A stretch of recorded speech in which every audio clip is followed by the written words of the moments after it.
What's up everybody, welcome back to the channel. So in today's video I'm going to be showing us how I made this two-piece beautiful palazzo and top. So if you want to see how I did it, then definitely keep on watching. So if you haven't subscribed to my channel yet, please do want to subscribe to the channel so you will not miss out on any of my videos, and also turn on your post notification bell. So first of all, I'm going to be folding the fabric into two like this. Then I'm going to go ahead and then mark out on the waistline 1.5 inches outside, because this waistline we are going to be using a band on it. So I'm going to be marking out the 1.5 inches out. So from that point I am going to be marking out 8 inches, which is the distance from my waist to my hip point. So I'm just going to go ahead and then mark that out on different points, and then I'm going to draw a line to connect all the dots together.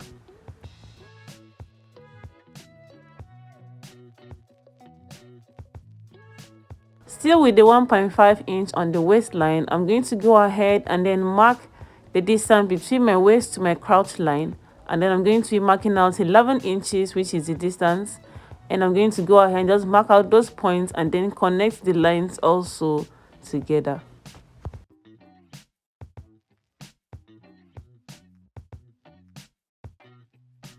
So the next thing I'm going to do is to mark out the distance from my crouch line to my thigh. And for that, I'm going to be marking out 4 inches, because that's what's worked for me. So I'm just going to mark out 4 inches and then I'm going to connect the lines together. After doing that, the next thing is to divide my hip measurements by 4. And then I'm going to go ahead and then mark that out on the hip line. Then add 1 inch seam allowance. The next thing is to measure out the crouch line. So I'm going to take out the length, the exact same point that I measured on my hip line, and also mark it out on the crouch line. Then I'm going to be adding 2 inches seam allowance on top of it. And also remember that you can always add more to your crouch line, because this very point is very important, so that you can avoid having all those rumples and then wrinkle stuff in front of your trouser. So the next thing I'm going to do is to go ahead and then connect these 2 points, the point on the crouch line and also the point on the hip line, directly to the waistline. So the next thing is to go ahead and then create the crouch curve, and this is going to be a starting point from the hip point towards the 2 inches that we marked outwards on the crouch line. So that's what I'm doing. So if you have a curved ruler, you can go ahead and do this with your curved ruler. But if you don't, then you can use a free hand just like me. But you have to be very careful, because this point, you have to really come out with the curve very well. So take your time and then do it. It will definitely come out.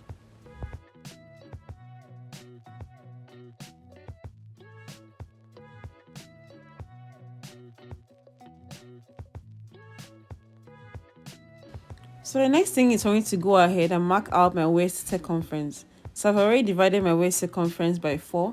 So I'm going to just go ahead and then mark that out. And then I'm going to add 1 inch for the darts, and also 1 inch again for the seam allowance.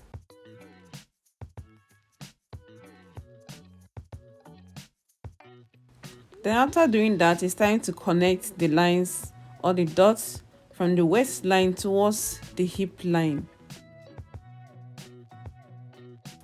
So after that, the next thing is for me to go ahead and mark out the points on the thigh line. So I ended up dividing this by 2, my measurements by 2, and then I'm just going to go ahead and then mark that out, and also add 1 inch or 1.5 inch seam allowance.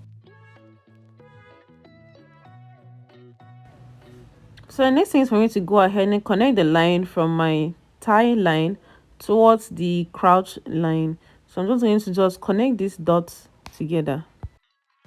After doing that, I'm going to mark out the full length or the full measurement of the trouser. So keeping in mind that we took out 1.5 inches on the waist, so we're still going to keep that aside, still going to mark out the 1.5 inch out. Then you're going to start from the ½ inch downwards, and you're going to measure down to the point that we need. So after doing that, I'm just going to go ahead and then connect the sight lines to that point that we marked out.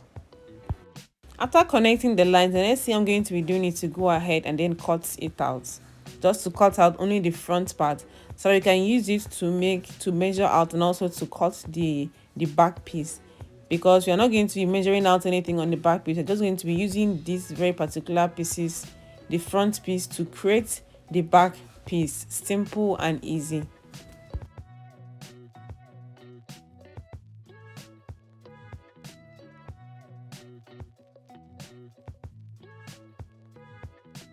So after cutting out the front piece, this is how it looks like. So I went ahead to pin around the trouser because this particular fabric was just going up and down. It couldn't just stay one place because it's very light and it's just moving up and down. So I have to pin it down so I can be able to keep it in place and also not to make mistakes while cutting. So that's why I did this. So guys, at this point now I'm going to be measuring out 2 inch from the waistline outwards. Then also from that point on the waistline, I am going to mark out 2 inches upwards. So why I'm doing this is because I'm not going to be inserting any elastic at the back of this trouser. So that's why I'm going to be marking these 2 inches upward, because I want it to be tight on my waist. Okay, I want it to hold me very well, because sometimes you can mark out trousers like this and it will end up having that space at the back. So when you do this, you're not going to be having that space at all. So I'm going to go ahead and then connect that point together.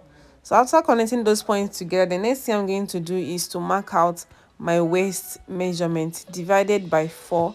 So I'm just going to go ahead and then connect that from that point that I marked. I'm going to connect it down in a slant position.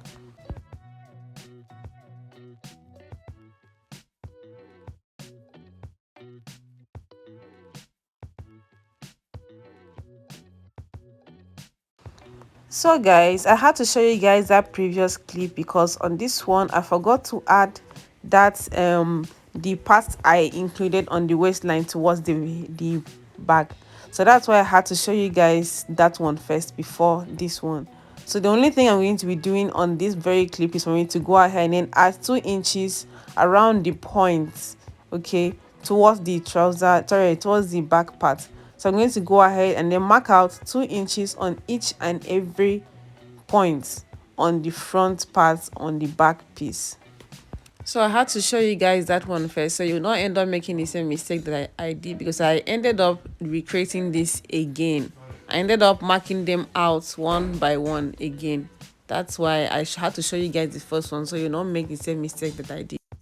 So guys, this is how it looks like. After marking it out all around, it's supposed to look something like this exactly.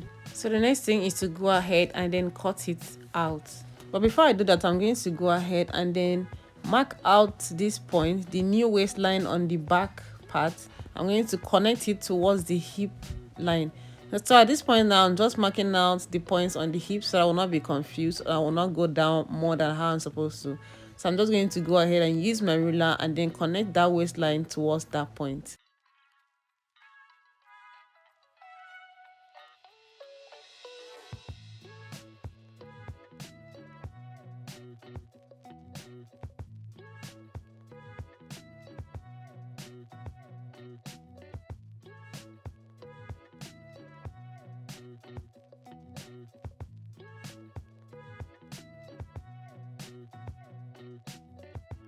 So after cutting it out, the next thing is for us to go ahead and then start sewing. So what I'm going to do right now is for me to attach the two back pieces together, front sides facing each other. I'm going to place them towards each other like this, and I'm going to go ahead and then sew around the crouch line first of all. Then I'm just going to go ahead and do the same thing also to the front piece by placing them right sides together facing each other, and then also sewing down on the crouch line. So after sewing on the crouch line, this is what it looks like. So I'm going to go ahead and also place it towards each other, both the front and the back piece, right sides facing each other this way. Then I'm just going to go ahead and then sew along the side seams. Then before I do that, I'm just going to go ahead and then measure out where I'm supposed to insert my zip, and then mark that out before I go ahead and then sew around the side seams. Then I'm also going to sew in the inner thigh placing this point directly towards each other, and then I'm going to go ahead and then from that point sew towards the different sides, and I'll come back and show you guys how it looked like. So after sewing it, this is what it looked like. As you can see, the trouser is definitely coming together. It's actually giving us the actual picture. I also went ahead to bend the ankle area. I folded that. I did the double bending method. So the next thing is for me to go ahead and then place the waistband on it. So this is how I'm going to do it. Just going to go ahead, just place the waistband like this, and then sew all around it, and then I'm going to flip it over. I don't know if you understand what I'm saying. I'm going to go ahead and then flip it over and then bend it towards the back part and then sew it down. So once that is done, the trouser is ready. It's just to go ahead and then press it, just iron it out, and then you have this. So guys, this is it. This is the final look of the trouser. In my next video, I'm going to be showing you guys how I made the blouse, the top of this this outfit. So guys, if you haven't subscribed to my channel, please do want to subscribe to the channel, give me a thumbs up, and let me know your thoughts in the comment section. I like to read your comments. So guys, share this video also. Until next time guys, bye.